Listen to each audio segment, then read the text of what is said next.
Mr. President, in February 2024, Russia began its invasion of Crimea, a part of Ukraine.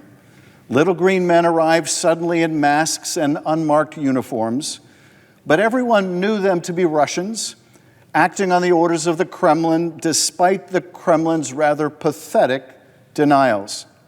I traveled to Ukraine shortly afterward, joined by my colleagues in Congress from both parties. We were there to speak with our friends in Kyiv and to pledge our support for our ally, to reinforce in our own way our commitment to NATO's eastern flank and to uphold our obligations under the 1994 Budapest Memorandum. That memorandum assured Ukraine's territorial integrity if Ukraine gave up the nuclear weapons it acquired when it was part of the Soviet Union. At the time, Ukraine had the third largest nuclear stockpile in the world. Not only was the U.S. a signatory to that assurance, along with the UK, but so was the Kremlin.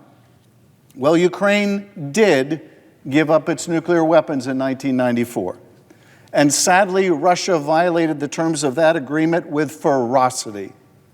When people like Steve Witkoff say they believe Russian leaders live up to their word, they are dangerously ignorant of history. In 2022, Russia launched an even more massive invasion of Ukraine. And just a month later, I returned to that country alongside Speaker Pelosi for the first congressional visit to that country during the war. Now, I'm not here today to talk about Putin's aggression or this administration's shameful betrayal of Ukraine and capitulation to the Kremlin. I'm here to talk about the fact that before those trips, we received clear guidance. Assume everything you say will be overheard by the Kremlin. Everything you type on a phone may as well be a direct message to the Kremlin dictator. Certainly do not message anything sensitive. Just don't do it. The danger of Russian hacking and spying is high enough abroad. Just imagine how aggressive they are in a country they're actively invading. But that caution, that instruction was not limited to our visits to Ukraine. As the former chair of the House Intelligence Committee, I found myself traveling around the world to places like Iraq and Afghanistan, to Pakistan and Yemen, and more. Numerous secret trips over a decade, and every time, the same message. Assume everything you do on your phone, personal device or burner phone, it doesn't matter, will be snooped and scooped up by any adversary who cares to do so. And let me tell you, they care to do so. The same is true here at home. Handling classified information, we took every precaution. Practically that meant we spent a lot of time underground, quite literally, inside a windowless, secure, compartmented information facility or Schiff in the basement of the Capitol. An actual bunker. No phones allowed, no recording devices of any kind, not even a Fitbit. We understood, hey, this wasn't going to be convenient. It wasn't designed to be convenient. It was designed to be secure. And we all knew then, as we all know today, that preserving the classified nature of our nation's secrets is of the utmost importance, which brings us to today, where we have witnessed the top officials in this administration discussing classified military operations, military strike plans, war plans in the open on Signal, a commercial app like WhatsApp. The administration's top officials created an unsecured group chat and shared information before the start of a military operation that could have put the pilots flying these missions directly in harm's way. And now it appears this was not a one-off, because of course it wasn't a one-off. We're now hearing that there were 20 or more chats involving top officials discussing sensitive information, where the administration seems to have shared national secrets like they were discussing, well, I don't know, March Madness, texting them recklessly. And it appears that the only reason we know about these chats is because they accidentally added the editor-in-chief of The Atlantic into one of them, while he was apparently sitting in his car in the parking lot at a Safeway grocery store. It would be funny if it wasn't so damn dangerous to our national security.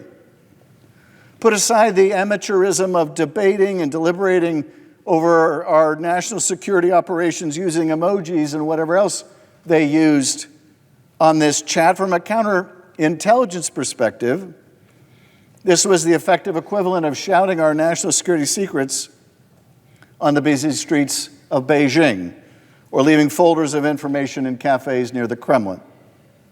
It's a national security screw-up of epic proportions.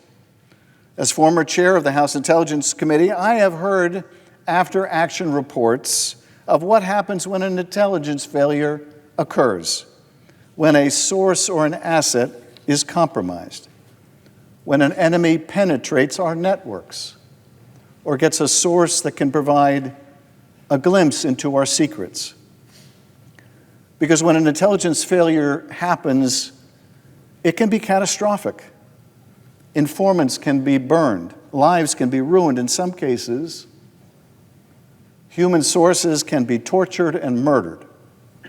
Operations can be compromised, or soldiers put in harm's way without their knowledge. Our methods exposed and therefore adapted to. Future missions scuttled because the source, human or technical, has been burned, gone. In Syria, the Houthis are undoubtedly turning everything upside down to figure out how we knew where the target of this operation would be. Was there a human source who knew the location of the building, which was apparently, according to this chat, the girlfriend's residence? Or was there a technical source, like the target's phone or someone else's phone? What future missions will now not be possible because we don't know if our sources have been compromised? The loss of trust is also significant from our allies around the world that contribute intelligence to support operations like this one. Published reports indicate that Israel may have provided some of the information used in support of that attack on Houthi missile operatives, and that the Israelis are furious. For me, it brings back memories of other published reports of President Trump whooping it up with the Russian ambassador and foreign minister in the Oval Office, if you remember that saga, during Trump's first term, while reportedly discussing still other intelligence reportedly provided by Israel. The accidental inclusion of a reporter, Jeffrey Goldberg, sitting in that Safeway parking lot, privy to that classified exchange of operational military planning, is a serious indictment of the arrogance and incompetence of this administration. The fact that information was shared with such reckless disregard on an unsecured, vulnerable network, apparently with regularity, is a scandal of historic proportions, and yet they refuse to accept any accountability. They engage in more whataboutism.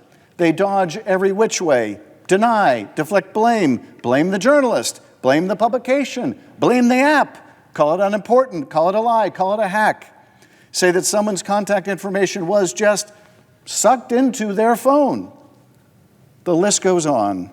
The lies and obfuscation gets worse, and in the end, no accountability, no security, no nothing. Signalgate is the perfect microcosm of this administration's carelessness with our national secrets. But it doesn't start or end with Signal or using Gmail for sensitive national security matters. Just yesterday, we learned of another purge, this time at the National Security Council. If firing of inspector generals and ethics lawyers and career prosecutors wasn't enough, senior officials at the NSC just got shown the door. Among others, Lieutenant General Timothy Hawk, the well-respected director of the National Security Agency, the NSA, and commander of Cybercom, fired. Not because of incompetence, no.